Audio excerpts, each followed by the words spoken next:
Reimagining Taskforce present. Sorry. Did we lose her?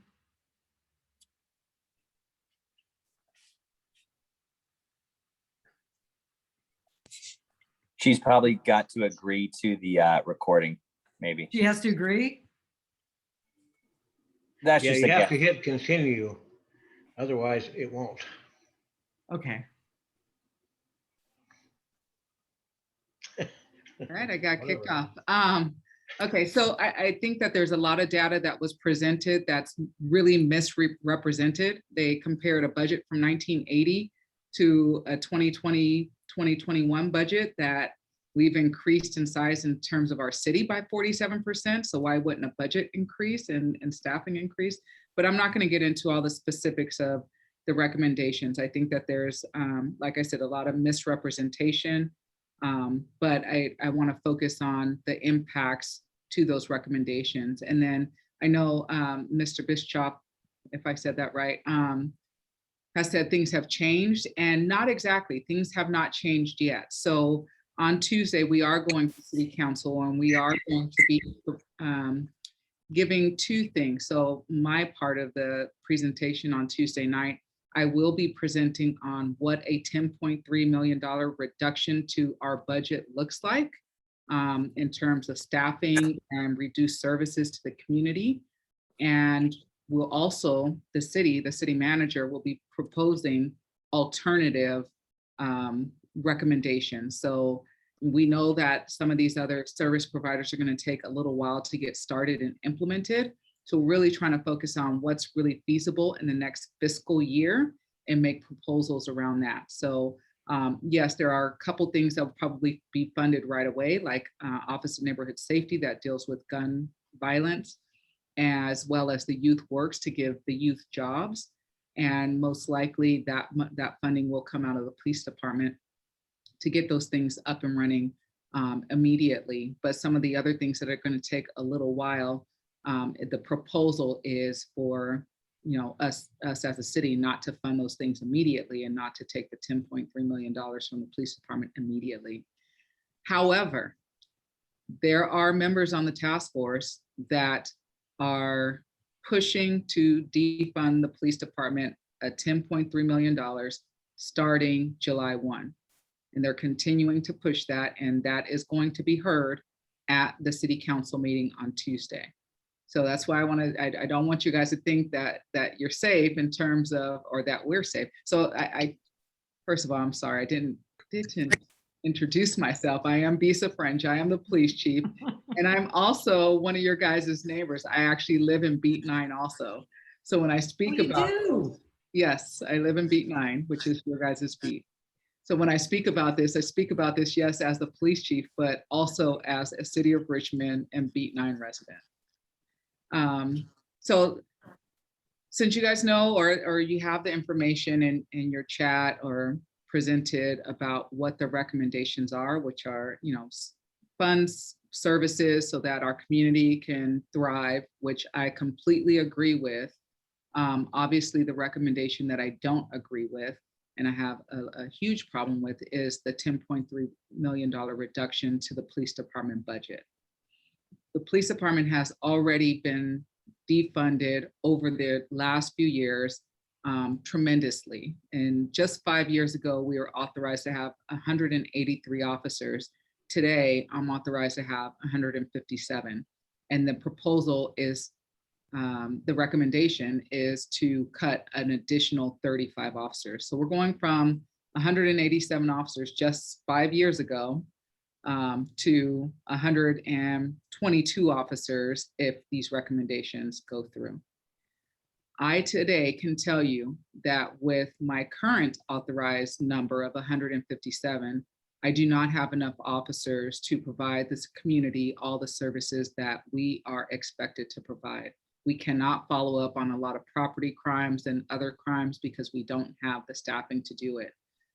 What I think a lot of people don't take into account is I'm authorized to have 157 officers. Right now I'm down 12. So, 157 minus 12, 145. officers is what I have right now. However, 25 of those officers are off on injury leave. So they're not here to work. So now I'm down to, into the 120s. And we are struggling to keep up with our workload. And while the proposals have units that will, take over responding to some calls like mental health, but that won't be up and running for quite some time. None of the proposals have things that are going to take a significant workload off of us immediately, July 1, when they plan to take the money. So that's my concern as the police chief. There is going to be a gap in services to our community if these recommendations are adopted. So what that means for you as a resident and me as a resident is when you need to call the police for something, if there's something going on, there's going to be longer response times. If we lose 35 officers, just naturally, we're not going to respond to a lot of calls. But in addition to that, we'll lose a lot of units like our traffic unit and our violence team unit. And so those units supplement our patrol teams right now. And so they won't be able to, if there's a major injury accident, they're not going to be able to call traffic unit to come take over that accident so they could go back to responding to calls. They're going to be on that major injury crash for several hours, and there's not going to be anybody in the beat to handle the actual calls. And there's a lot of things that will happen like that because our investigative unit will be severely cut, and they'll only focus on in custody cases, meaning, if we have a suspect in custody, trying to get that case charged with the DA's office. So if you're robbed at gunpoint or those cases, and we don't have a suspect in custody at the time, we're not going to be doing much investigation to even find a suspect. Those are the things that keep me up at night. As a member of this community, last year we were defunded significantly because the city had major budget issues. And last year during the budget cycle, not only was I forced to give up several $1 million out of my budget through contracts and other things, but I had to give up 34 positions. 20 of those positions were police officer positions. So just last year, we gave up 20 police officer positions to help fund the budget. And because I didn't have those positions, we had to figure out, well, we cannot continue to respond to all the calls that we currently respond to. And we had to make the decision to make some of those calls mandatory for online reporting, meaning if your car is broken into in the middle of the night, you don't have a suspect, then you have to go online to report that. That's really, that was really a difficult thing for me to do because most of the time, especially us in Beat 9, we rarely call the police for anything. And so that one time in the 10 years that you're here or the 20 years that you're in the city and you call the police because you actually need them because you've been victimized, and now my dispatchers are telling you, well, officers don't respond to that. To me, that's not great customer service. And so I thought that was going to be a temporary thing until we could get those positions back. But as we continue to make cuts, we're continuing to try to figure out how we can, make more crimes online reporting. And that's just not the way that I think that we should be providing customer service as a city. So the longer response times, there's a whole list of calls that we will no longer respond to, including alarm calls. If your alarm goes off during the day and you're not home, we're probably not going to be responding to that alarm call. Homelessness issues, animal-related calls, unless it's a vicious animal, loitering calls, some disturbances, financial crimes. All of those things are things that we will no longer respond to if we are further reduced in staffing. What they're looking at, part of the proposal for Tuesday is, like I said, I have 12 vacancies currently, and they're looking at taking those current vacancies so that there's no layoffs to our officers and using that money to start funding some of the programs that are recommended. Unfortunately, there's already been a lot of damage done to our department. There's been a lot of meetings talking about the defunding effort, and unfortunately, a lot of the officers don't feel supported at this point. And I've really worked hard over the last few years to work on hiring a really diverse set of people, really a diverse group of people that are in tune with our community, are coming here for the right reasons. And I know that as many as 20 of them have put in for jobs at other police departments. And I would really hate to lose all of those young officers that I've brought in over the last few years.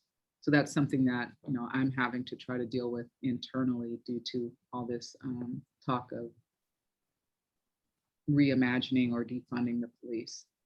Now, I do want to state that I do think that the recommendations for mental health and you know, jobs for youth, I think that those are very important things that will help our community eventually.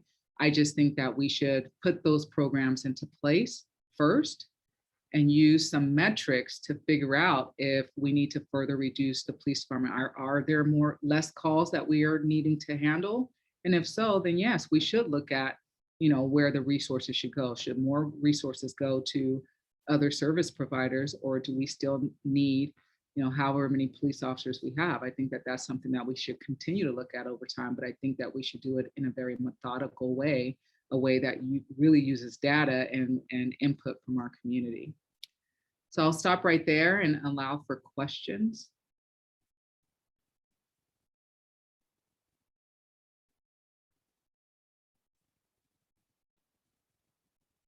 You're muted if you're talking, Darcy. Does everyone know how to raise your hand? If you go to the bottom of your Zoom meeting screen and you hit participants, you should be, I see there's 2 hands raised. Let's see. Okay, so some people know, try to find your, at the bottom of the participants hand, the way to raise a hand. So I'm going to the people that have already raised their hands. I'm going to call on Kevin Elliott.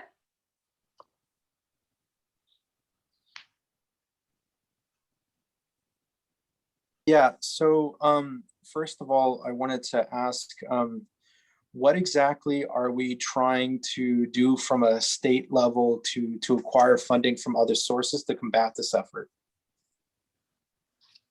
Sure. So, you know, the city is going to be receiving ARPA funds, and that's the American Recovery Act funding. And so we're looking at using some of that funding to fund some of these projects for an initial startup cost. We are also looking at, you know, last year, the voters, us as the voters, approved Measure X, which is a countywide money that will come to cities, and seeing if we could use some of those monies for other funding. So we are looking at various funding methods. So in the document that, let's see, Mr. Bischoff talked about earlier today, the document that's attached to the City Council for Tuesday's meeting, if you look through the city's recommendations, you'll see some other funding sources that we're proposing for the Reimagining group to use, right, or to fund the recommendations of the Reimagining group.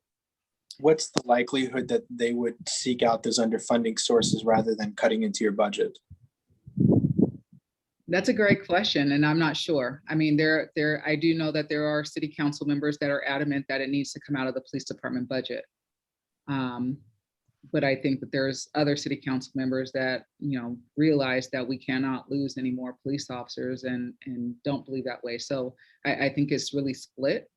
I think that there are some people that are going to consider the other funding sources, and then some that probably will push forward for the defunding. May I ask one more question, if that's okay? Mm-hmm. What is the police department, what is RPD doing to spread the word and the awareness of the impact of the community for removing the funding? Yes, so I'm asking to go to all of the neighborhood councils this month. I'm speaking to other groups like the Council of Industries, business groups. I've done some media. I think there's a story coming out with the Chronicle in the next couple of days. I'm scheduled to do a story with KTVU on Tuesday. So I've been trying to get the word out there, talking to as many community members, because even though the task force talks about the outreach to the community and being a transparent process, I don't think that a lot of people were aware of what was happening until we as a police department started talking about these recommendations and how they were going to impact the community. Okay, I'm going to go Thank to you the very next much. person that had their hand up. And that is Brendan. All right. Good evening, everybody. And so Brendan Havener Doughton, I'm a May Valley resident. And I just wanted to thank you, Chief French, for your time today, and thank you for your service. So my question, it kind of picks up where you left off, or you ended your presentation around kind of the need for a data-driven process. And so maybe you could speak a little bit to how much that process has unfolded already in terms of making good decisions on the available data, but also what it might look like, what's needed in the next several months to start really trying to answer that question of, well, what part of your scope can be taken off of your shoulders and put on other folks. And so what I'm kind of also trying to get at is what has there been kind of a counter proposal of what a more realistic and meaningful budget cut would look like that would actually be helpful to the department, given the goals of the task force? Thank you. Sure, and that's what's being recommended on Tuesday at the city council meeting, an alternative proposal that's going to help, start the, get the recommendations of the task force started. And those are some of the immediate services that we can do, like ONS and youth work jobs. And then looking at some of the other homeless issues and what we can fund right away through other funding. But when you talk about the data, there was some data used in their analysis and preparing their recommendations. But the data is just that when you just have flat data and it's not in context, then you go off the data. I think it would have been worthwhile for us to have a conversation, or to include the police department in the conversation about what calls can. I mean, to this day, I haven't been asked, well, what calls, would you like somebody else to handle? I've been told what they don't want us to handle, and that's fine too, but I wish it would have been a more collaborative effort. I have not been asked by, it's in the chat, somebody asked, did the task force contact or interview me during their work? They did ask for several presentations where they asked for specific information that I presented to them. However, they did not share with me the recommendations before they went to council with them. And they haven't asked what the impacts of those recommendations are. Last night at their meeting, they had a meeting last night. They actually said that they have tried to meet with me over the recommendations, which is absolutely not true. Okay, the next person is going to be Judy.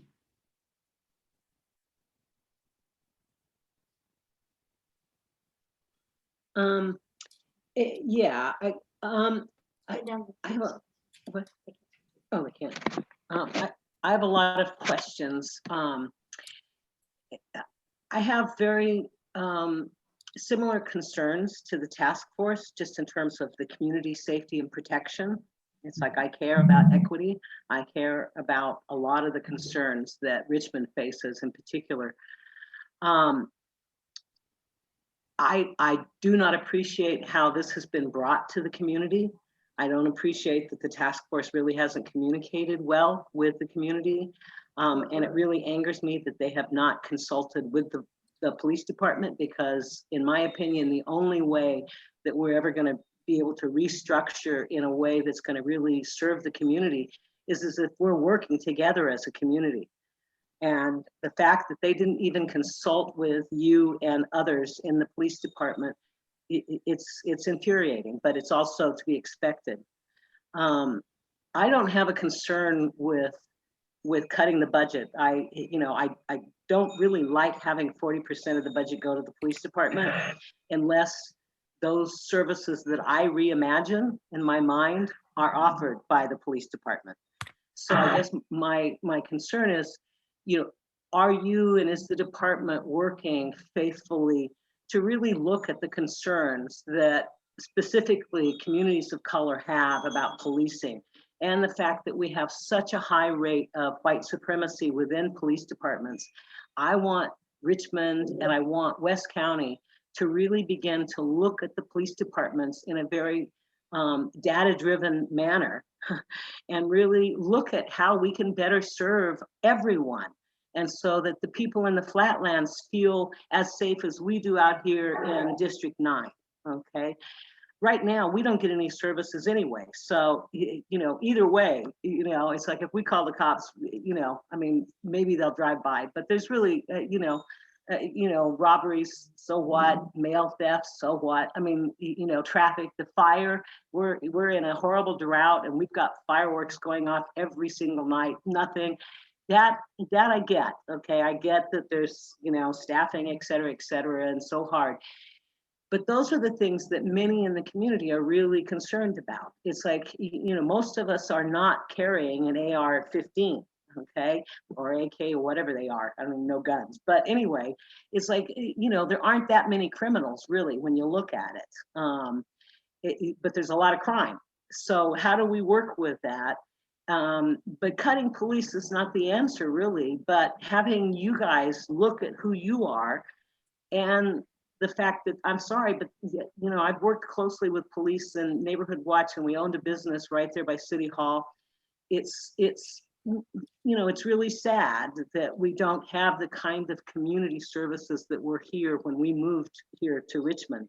We had Ray, who did a wonderful, he was the community liaison, okay? And I don't know where that budget came from, but that's how we got involved in the Neighborhood Watch. And that's how we had a real community feeling. That's where the money needs to go, is to really bring the community together. And if the police are a part of that, wonderful. Keep every good cop you have. Good cops are priceless, but fucking get rid of the bad ones. Sorry, get rid of the bad ones. So anyway, that's, yeah.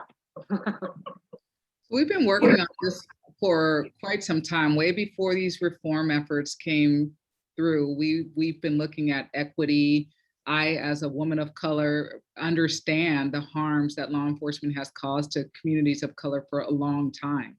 And so one of the first things I did when I became chief was connect with the Center for Policing Equity to look at our data, to make sure that we were providing equitable services to our community. And that's what I'll continue to do. I think it's unfair to look at all police departments equally, though. I mean, what's happening in Ferguson or Minneapolis is not happening in Richmond PD. In fact, we receive very little complaints from the public as to what we're doing here. Most of our complaints that we investigate are internally driven. That means that we're looking at video, we're looking at situations and determining we don't like what we see and send it for investigation and hold our officers accountable to those things. The CPRC, which is the police commission that's run through the city, that has nothing to do with the police department, they receive less than 3 to 5 complaints at the most per year. So I would say to look at what we are doing here in Richmond, look at, and I'm not saying we're perfect, because we're not. And sometimes people have really bad days, and unfortunately, sometimes those are officers too. And so I know we fall short sometimes, but for the most part, we provide an excellent service here. And I do understand your concerns, and we'll continue to work on those things. Thank you, Judy.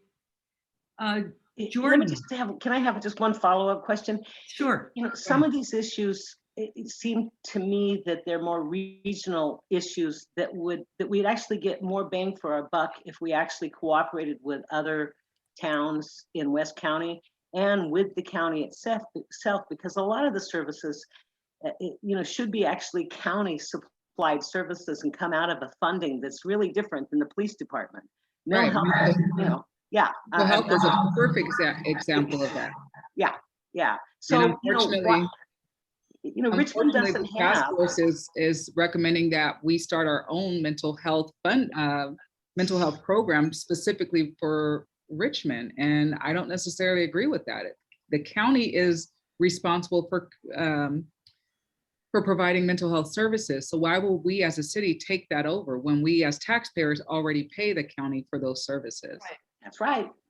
Yeah. And it's it's another piece of bureaucracy. You don't need it. The county's got it. Let them do it. Yeah.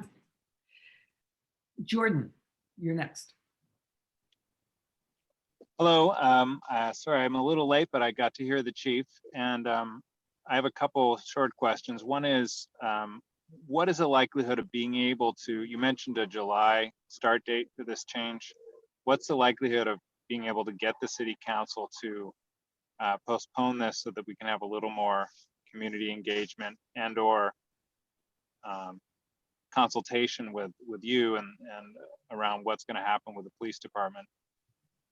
Not a good likelihood. I'm just going to be honest with you. They're going to move forward. And the reason why it's being brought to the city council on Tuesday with some of these recommendations is because we have to finalize the city budget, regardless of this, by July 1. And the city council wants these recommendations into that citywide budget by July 1. And so by bringing it by June 1st to the city council to figure out, okay, are they going to adopt the $10.3 million reduction for the police department so we can put that into my budget and move on with it? Or are they going to allow for the other funding and work our budget around that? So it does have to go June 1st, which is Tuesday, to the city council so they can start making that decision so that we can finalize the budget as a city by that last council member meeting in June. And so given that, I'm just wondering, what do you think is the most, because I'm of the opinion that you should be consulted and engaged in the process more than you have been, it sounds like. And so I'm just wondering, in terms of getting your proposal accepted, what do you think is the most effective way that those of us who agree with that should help with that process at this point? I think your voices need to be heard. I know that there were people that wrote letters to the city council, but those aren't read out loud. And to me, the squeaky wheel gets the oil. And so when the voices of, the defund voices are heard and the other community voices aren't heard, they're going to think that the defund voices are the only voices and they're going to move forward. Yeah.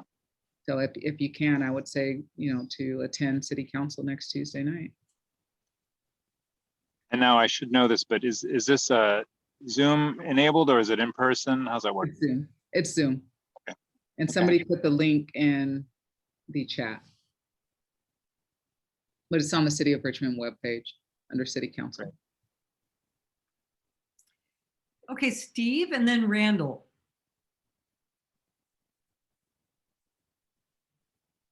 Steve? Yeah, I'm just trying to get unmuted. Yeah, one of the things we're probably not going to have much time to talk about tonight is that this May Valley Council has already come up with a recommendation that would include not touching the police budget until next year and using some of the ARPA funding to start some of the new programs that are really ready to go. I mean, crisis intervention ain't ready to go, and it's not going to be for a long time, I don't think. But after when I saw this agenda stuff today, you have to go look for it if you want to find out what's going on. I think if we had neighborhood councils raising hell all around here, just saying, no, we ain't going to do this way. You don't just get to throw this stuff in and decide, move ahead. You got to hear from the community. So I'm hoping that we can work on that issue in time to have people show up on Tuesday. Yeah. I agree. I have a quick question. Steve said that they were going to wait until September. What happened to that? Now the task force is extended to September, so they're going to continue to work on additional recommendations and work with city staff on implementing the recommendations that they've already recommended. Okay. Is it, so it's not too late to make suggestions also about doing something other than they're going to do. No, it's not too late. No. Okay, Randall.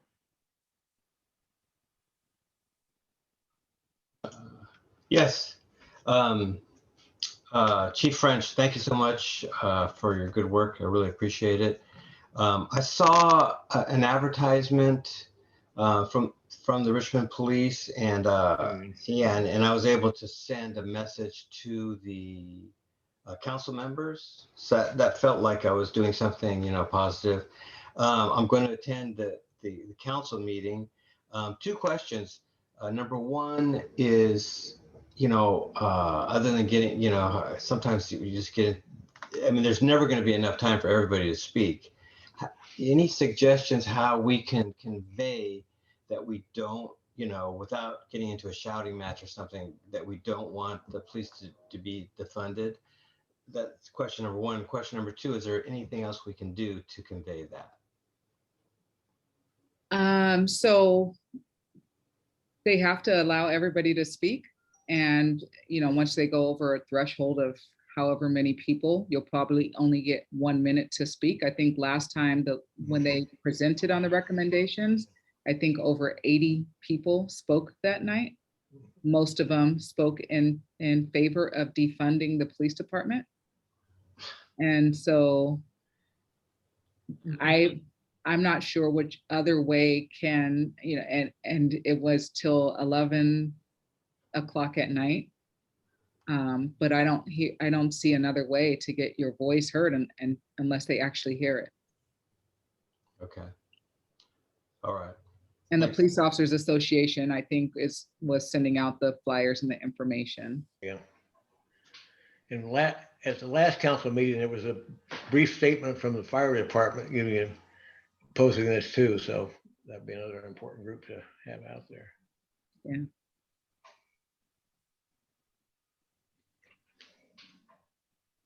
Does anyone have any questions? I'm looking at the chat.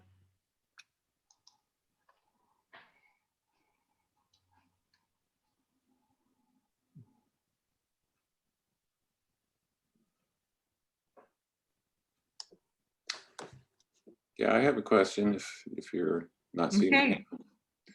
it. Is this Will? Yeah, Will. Yeah, hi, I'm Will Plute. I'm president of the Greenbrier Neighborhood Council. And I was just wondering, so if you could kind of give us a timeline of what's coming up, because it sounds like there's pieces or part of this being proposed and possibly voted on at Tuesday's meeting, and then what's coming? How much more is there and so forth? So Tuesday is when the city staff will be able to talk about what the recommendations are and how they'll impact the city and how we will work them into the budget for this next fiscal year. So I will be talking about what a $10.3 million reduction would look like for the police department, for the community impacts. And then the city manager and other city staff will be presenting on alternatives to the recommendations, and not just alternatives, but timelines too, how long we think it will take to implement some of the recommendations from the task force. So that's going to be on Tuesday.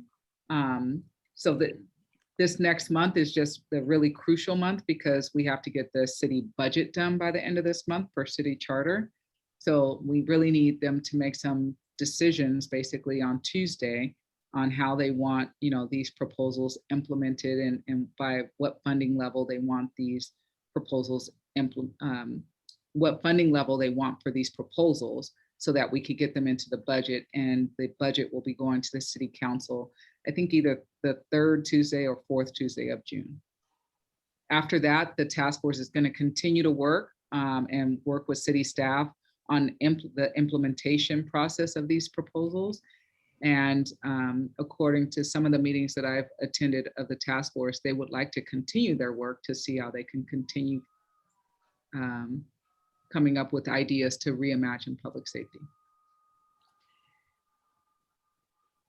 We have a question. Oh, just a quick question, whether El Sobrante residents can speak at the city council meeting. Anybody could speak. Most of the people that called in to defund were not City of Richmond residents. Okay, okay, so there's your answer. Yeah. Gary.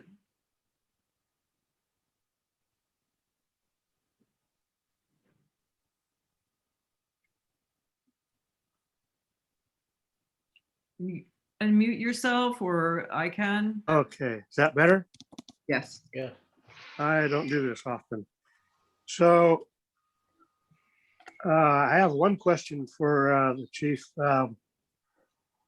What kind of problems has the city of Richmond had similar to other cities that have had all this protesting and police shootings and things like that? I don't recall the city of Richmond having a lot of police officers killing people. No, we've had some officer-involved deaths, but all of them have been deemed appropriate by the district attorney's office. They've all been looked at. Do you know how many in the last year or two? Last year we had 2. And the year before that?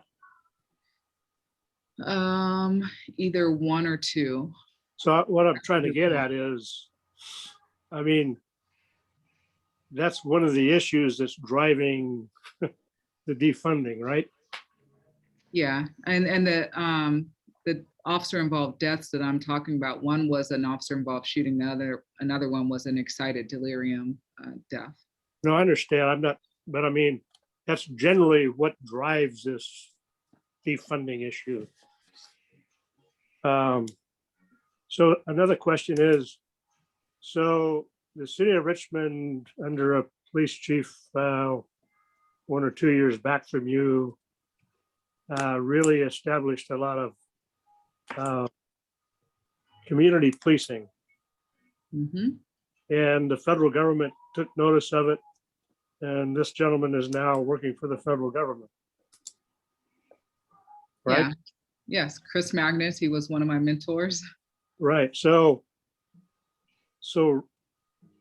are you staffed to where you can continue your community policing effort?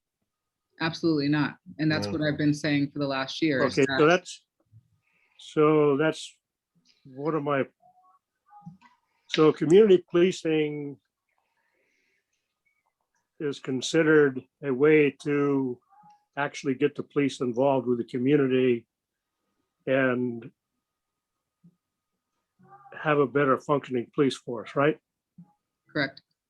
So if you're not staffed with enough officers to where you can actually do that, then we're going in reverse.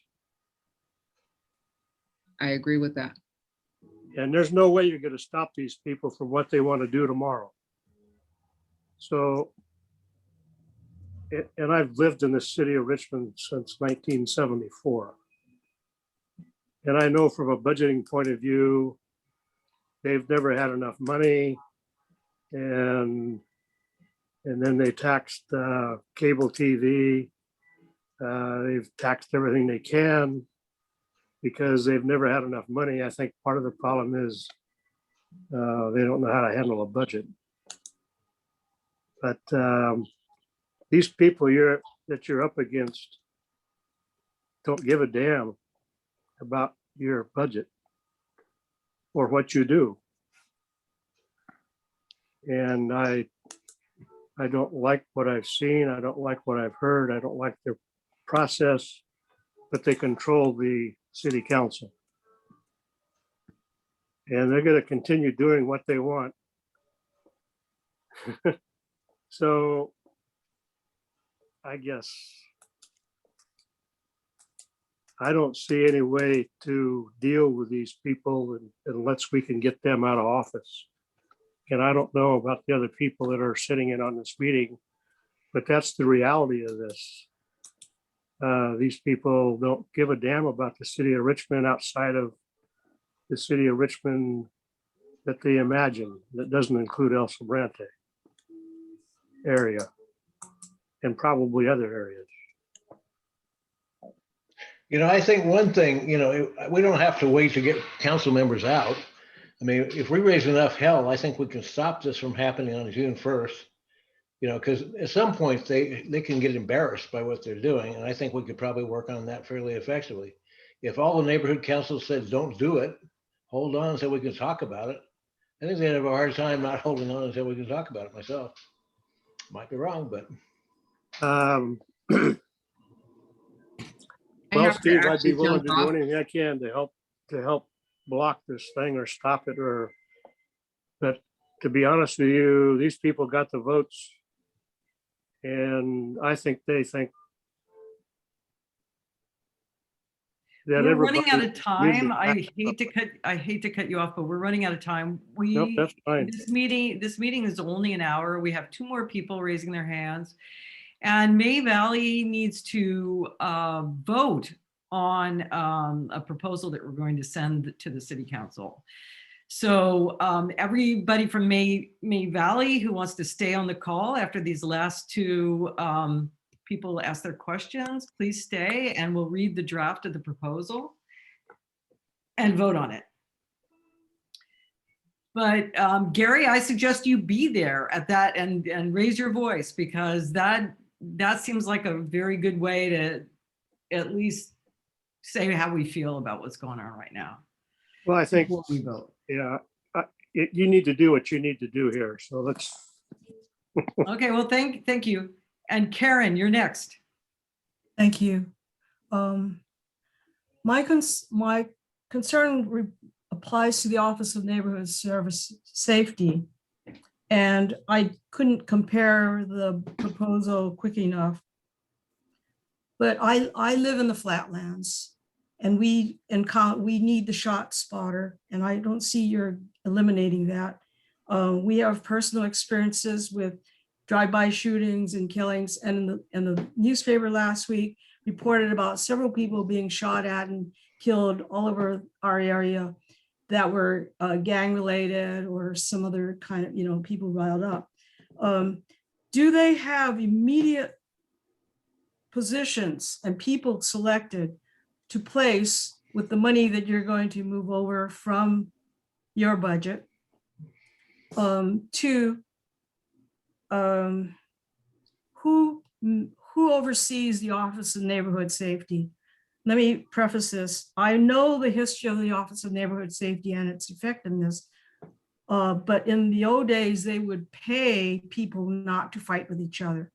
And so does the money go to people to try to defuse them or whatever? What is, you explain how it is today, and what kind of, is this going to be an efficient use of this money that they want to just shift over to that division? Thank you. So the funding that's proposed to go to Office of Neighborhood Safety is specifically to hire more people. So they don't have people lined up yet. They will have to go through the hiring process and actually the process to set up those additional positions because they are not currently set up. So they would have to develop the HR would have to develop the positions, and they have to do the hiring for the positions, but the funding is specifically for additional positions there.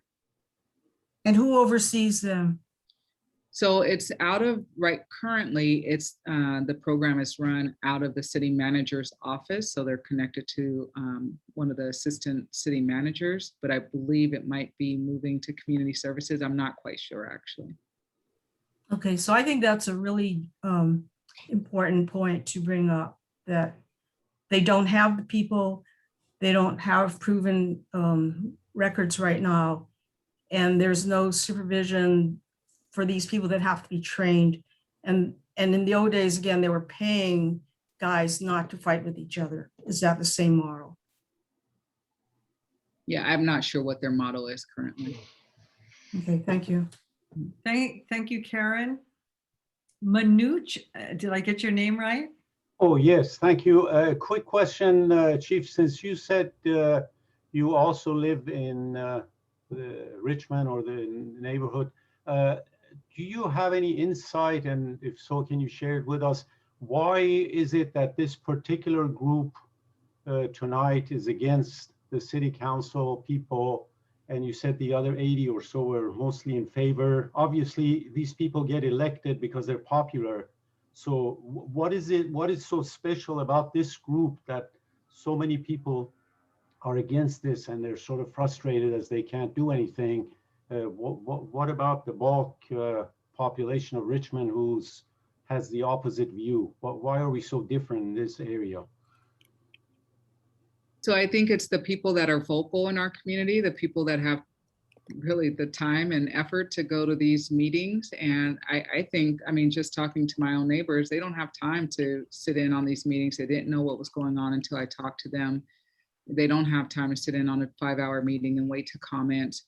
You know, mostly working people. And I don't think that a lot of people, the bulk of the community is aware that these efforts are going on. When I talk to a lot of different neighborhood councils, that's the first that they've heard of it. And so I think that that's, you know, 80 people, and several of them, when they called in, said that they were not City of Richmond residents. They lived in Berkeley and other places.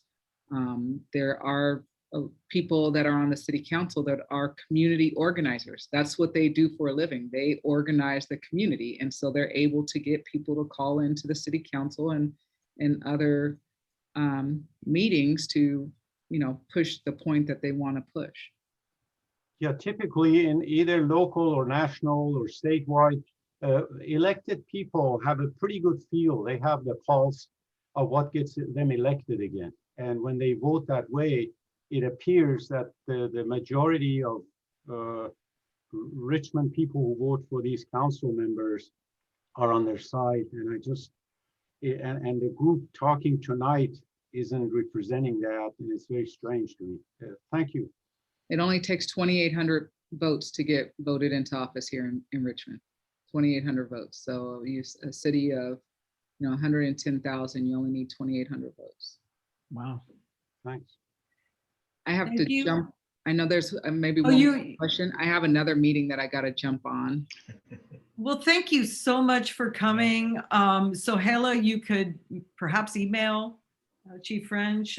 We really, really appreciate your time tonight to help us understand a little bit of what's going on. I know it's complicated and difficult.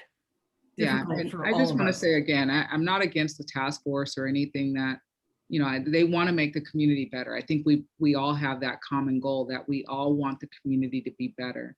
I think that we just disagree on some points of how to get there and how safety should be provided to the community. And I really wish that we can work together to compromise and come up with a solution that works for everyone. Thank you for having me tonight. Thank you. Thank you so much. Thanks. Thank you, Chief French. Bye.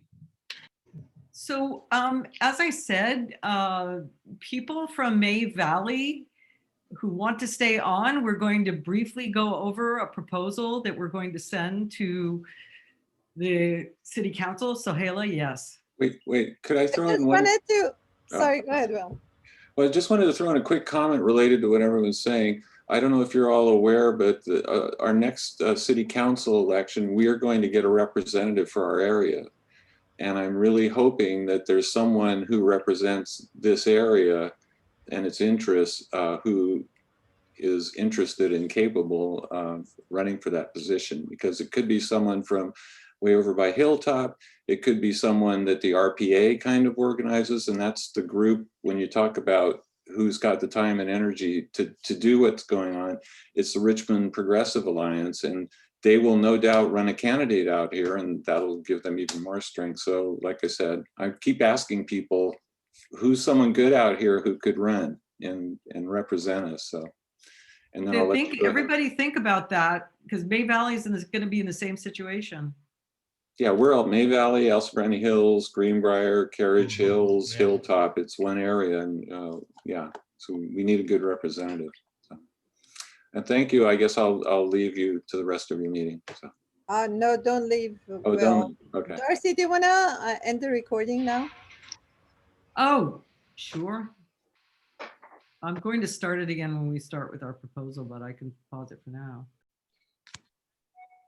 Okay, so I'm recording the rest of the meeting for the benefit of our secretary.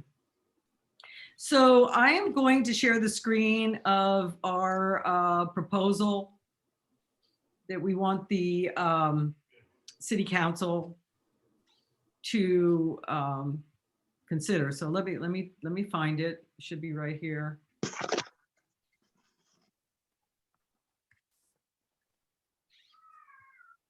course, I can had it all up. Found it.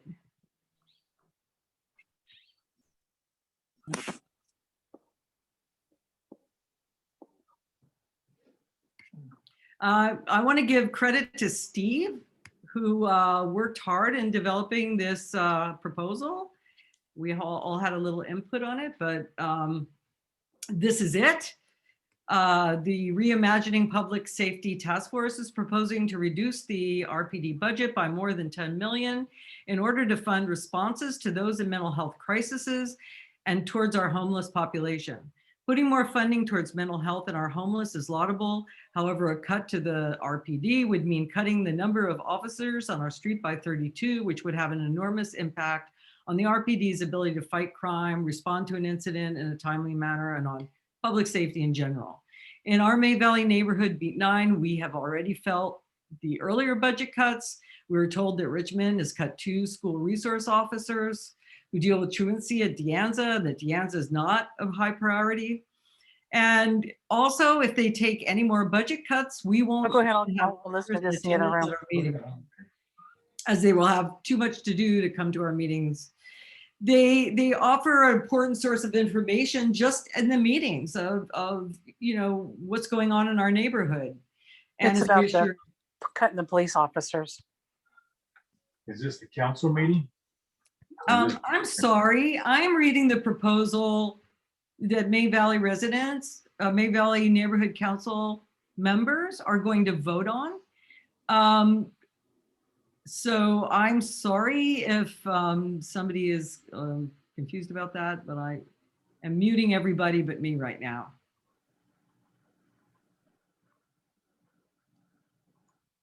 I'm trying to, anyway.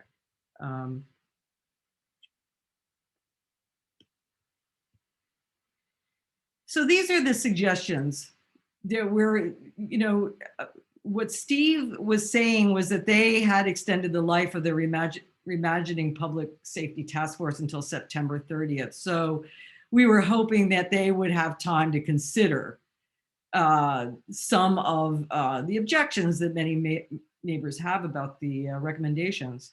One is to recognize that 2 large segments of our community have very different views of the role of the police department in providing public safety, and that they are deeply and emotionally committed to their positions. One segment of the community strongly supports police and sees them as indispensable, but believes some reforms, special training, and police changes could improve services. The other segment sees police as the antithesis of community safety and believes police funding should be significantly reduced and diverted to other programs.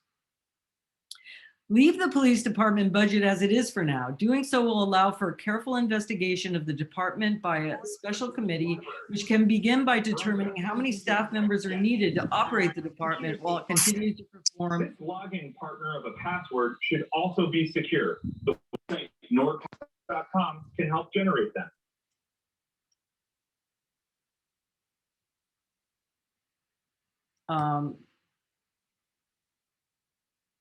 Another part of the investigation would be to determine how to make the department more responsive to the community. This could be achieved by facilitating community informational meetings in order to hear from the communities about what they want from the city's public safety program. Richmond does have a use of force policy and a community police review commission. One factor that needs to be ascertained is how well this policy and the police review commission are working. There are a variety of efforts, both nationally and California reform police. Special committees should also monitor the new crisis response program and estimate its potential for reducing demand for police staffing. The task force should investigate, among others, the street outreach teams in San Francisco and the planned Oakland model, where the crisis intervention program will be part of the fire department.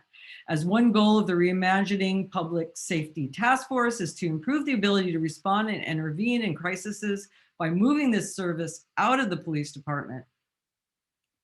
There's a broad agreement that police departments are not the best place to house this service. However, it makes sense to investigate other models that have been successful, incorporate those features that have led to success. Placing a fully developed mental health crisis response unit within the fire department may be a good option.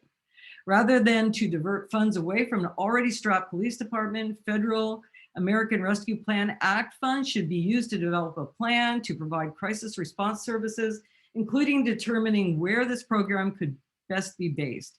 ARPA fundings could then be used to implement the program.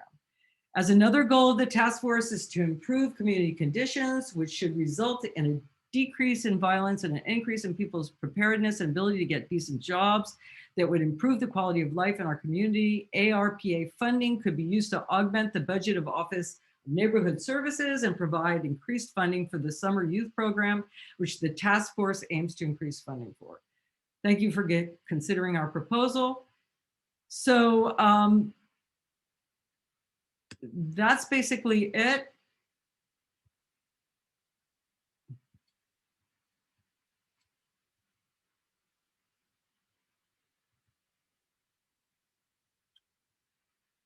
I'm stopping my share. So I gather that the people are left, the people who are in May Valley and wish to vote on this, please raise your hand. Kevin Elliott, do you want to, is everybody raising their hand? Yeah, I'm raising my hand because I had a question. So in essence, basically the proposal that you're proposing is still seeking to divert funds from the RPD towards social welfare programs and other things, but the initiative is to delay that, correct? Steve. The timeline to delay that? Steve, could you respond?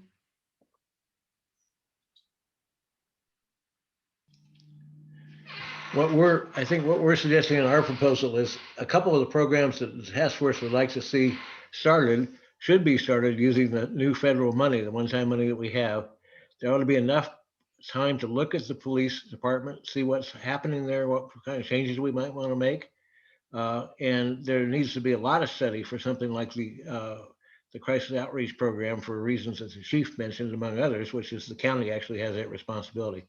But we're sort of saying, okay, let's slow things down here, get a couple of programs going that we all kind of like, and work out the rest of it. And don't just try to cram the whole thing down our throat. Okay, that's a good synopsis. So I guess I would be in favor of that. My one question here that I have is, I mean, I think the proposal is good. I think the issue that we have here is you have a task force that's kind of working on the clock, as Chief French mentioned in the earlier meeting here. How do you get this in front of the city council and get them to consider this over what's currently trying to be done and rush through for the city budget deadline? We as a neighborhood council, I mean, this is one thing we can do. We can let them know that we want them to slow down and consider what our voice is, you know, that hopefully we matter somewhat. We don't have a representative, that's true, but it's worth, Steve, you should also answer this because you're the impetus with this proposal. Well, I think if we pass this, we can certainly distribute it to the council. And, you know, those of us who can take the time, I'm going to be here all Tuesday night next week, you know, trying to talk about this whole kind of thing. We need to talk to other councils. We need to check in with the industrial folks. Kaiser is opposed to this kind of thing at this point. There's just a lot of people who have real problems with what's going on. If we can get them together and just have them say something, then maybe we can make an impact. How can we as the community know what we want? So is there a quick reason question. why can't we raise the issue that they should have went through the neighborhood council organization when they started this effort? Yeah. That's what I thought that's what the neighborhood council was, one of its supposed purposes was to help deal with things like this. Yep. The neighborhood councils also have been talking about getting together through the RNCC so that we could have greater clout with the city council. So what I'm saying is, I know, adding that This to the issue should have proposal. went through the neighborhood council to Yeah. begin with. Yeah. And these people that are trying to shove it through should be called out for failure to use the one Are we being organization too in the nice city in the to deal proposal? with this. Pardon me? I think I think the proposal has great ideas, suggestions. I think it may be could be more effective if it were condensed to what you and Steve said and what I hear you saying repeatedly in essence is that slow down, listen to us, don't make cuts before you know what you're going to do with them or even have something else in place, and consider the neighborhood councils. But if we could make it more succinct and then as an addendum go into the details of the goals and suggestions. Anyone else? Darcy, are you the president of the? Yes. Okay, so do you attend or have you had Zoom meetings, I guess, in the last year with other neighborhood councils? I mean, There has is a the body called organization the functioned? RNCC, which has monthly Zoom meetings where all the neighborhood councils who are active attend. And because has of this the come up pandemic, in- we had 2 Zoom meetings over the last year. We wanted to be responsive in case needed. We wanted to be available in case our neighborhood wanted to meet. And I'm not sure how else to answer your question. You know, I just. Do you have the ability, Darcy, do you have the ability to ask for a meeting? In other words, We as I a, guess what we I'm as a saying is, council, we as a council, in the RNCC or whatever the heck it is, have a meeting before the council meeting? Can you have an impromptu and present the council not with just May Valley, but Yeah. how many other neighborhood councils can we get to sign on? well, that's Good why. question. Can we also get local businesses maybe behind that on top of the other councils? Because the local businesses have financial resource and impact, and they pay city taxes, and that would have a lot of weight to it as well. Right, that takes a lot, that takes more effort. I'm just saying through the neighborhood council, which Darcy's part of, can we get other councils to sign on with this? To the proposal or Yeah. Through your own contacts with the other presidents. the other presidents, I'm sure, have written letters. I'm wondering if Josephine, you can weigh in on this. But wouldn't you have a stronger impact if you all went in with one letter? I know one thing. I know that the president of the RNCC wanted Chief French to be able to speak to more than just this neighborhood council. No, I understand all that. The I'm just neighborhood saying, councils are, just being apprised of this. That's right. which is one of my points. So you go in with your recommendation, but you have a footnote that said the proper way to consider this should have been through the neighborhood council organization to begin with, and everybody signs off. So you sign it, and all the other presidents sign it, and it's sort of like saying, okay, or, you may have a city council influence through pressure, right? You're saying the greater numbers, right?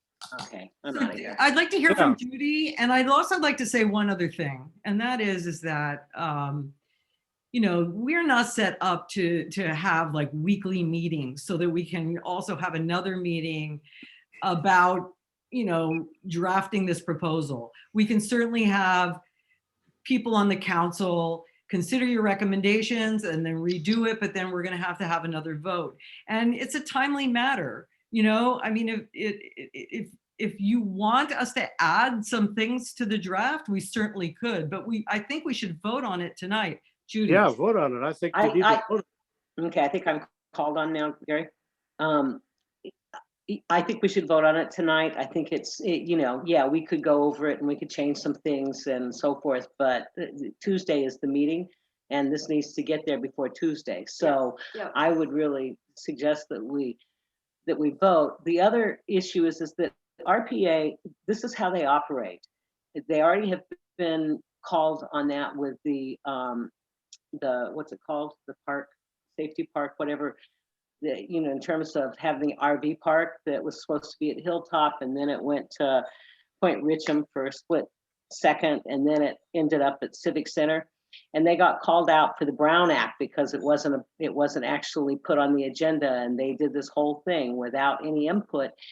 And it was Gail McLaughlin that actually said, "Wow, we'll just take it to the Civic Center because they aren't organized, so they won't fight it like Hilltop did and like Point Richmond did."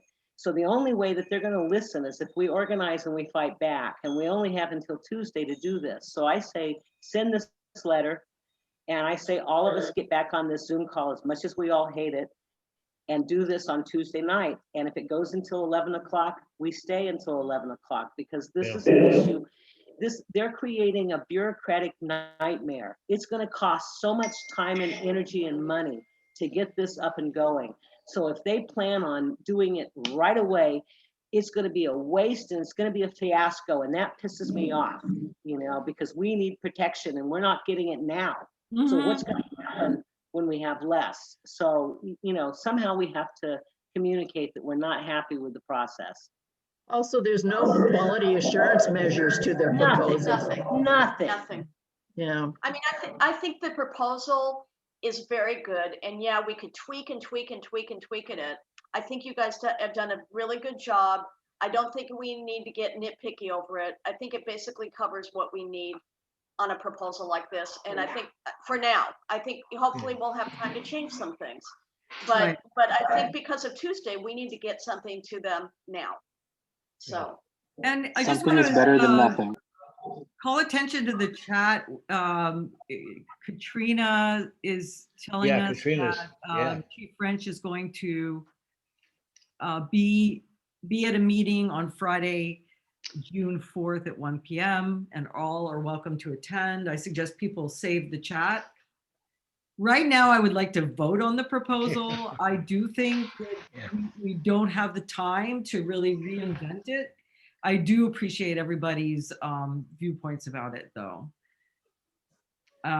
So all in favor, I'm going to ask for a hand vote. All in favor of sending that proposal to the City Council, please raise your hand. And you know, you can raise your hand by the little hand, the little raising your hand, or just wave your. Just raise your hand is good enough. What the hell? Yeah. So be it. Our parliamentarian says yes. All right. That's Jordan. Thank you, everyone. This is a very difficult issue. We don't have a lot of time. We did just find out about it. Lots of information is still coming in.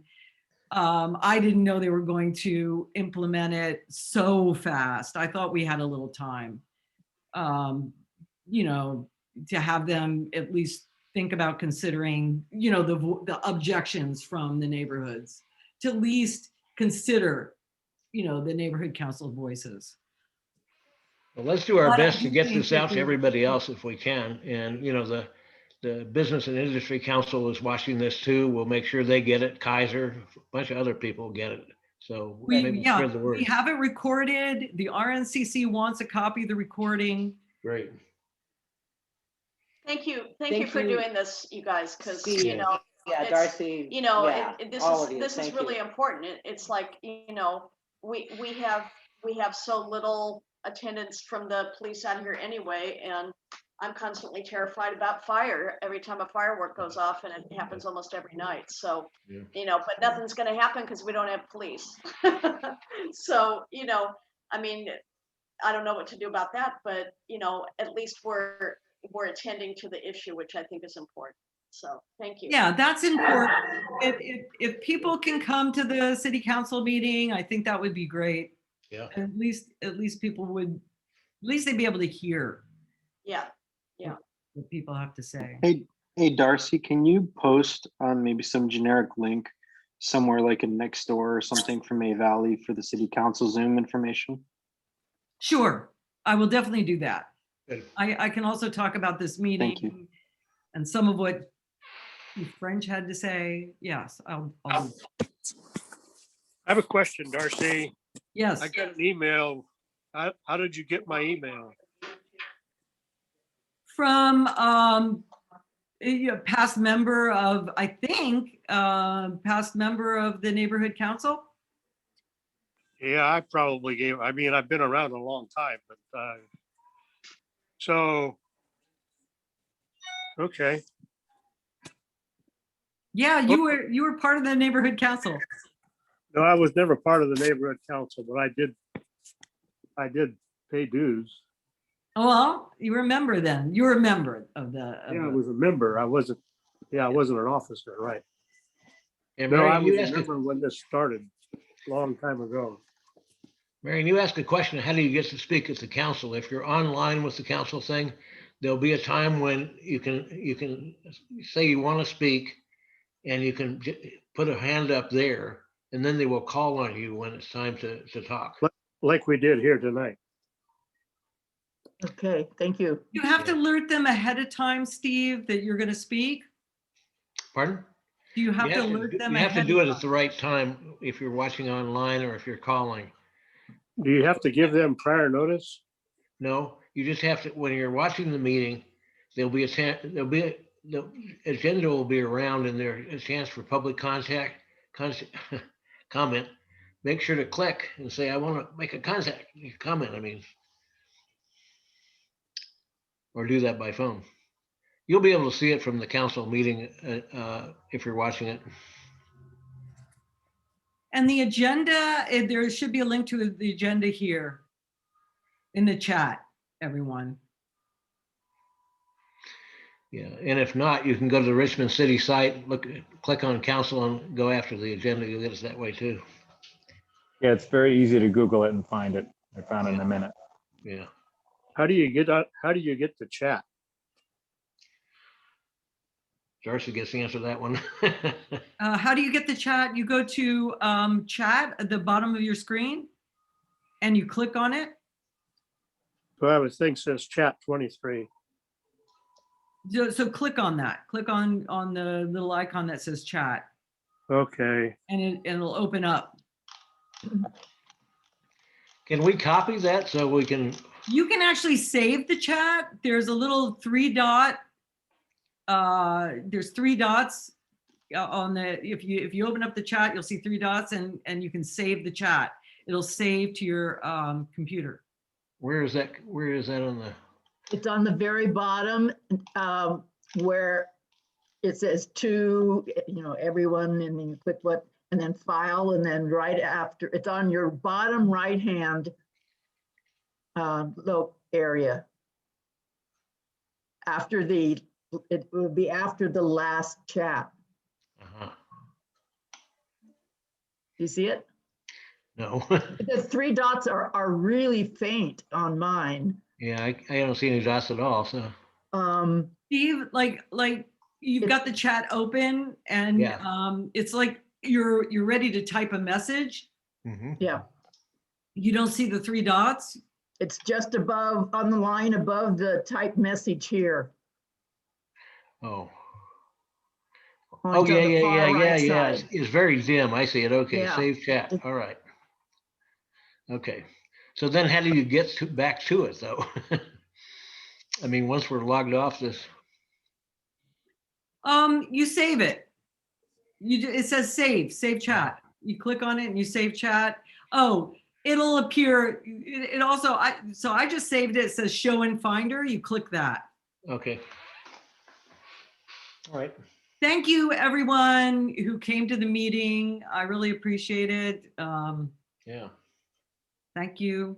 Thank you, Darcy, and everybody, and Steve. Themselves. Thank you so much. Okay, good. So Ciao, everybody. move to close the meeting. I second. Close. Meeting adjourned, everyone. Thanks so much. All right.